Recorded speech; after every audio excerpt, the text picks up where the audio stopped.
اليوم صباح اليوم السبت سيطلعكم اولا الشيخ جمال عن موقع سير العمل في خط التعاون يجي معنا، وهذا الشيخ اللي بيتكلم الان. بسم الله الرحمن الرحيم، والصلاة والسلام على رسول الله. الحمد لله، اليوم نحن في المرحلة الأخيرة وتم رش مادة الام سي من 2 كيلو إلى 700 متر، واليوم تم تجهيز الطبقة الباقية ورشها إلى بداية الخط. وإن شاء الله إذا لم تبقى أمطار فإن احنا خلال هذا اليومين غدوة وبعد غدوة يتم تكملة الزبل. كمان نرحب بالأخ الضيف علينا أبو فهد العجين، وليتفضل يعطيك الملك.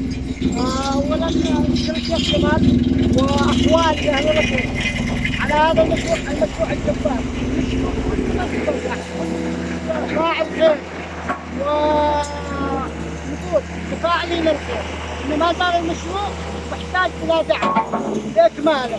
ما دام قد يعني الناس بداوا المشروع ومشروع مجتمعي 100%، واهل الخير ما قصروا وتبرعوا يكملوا عملهم.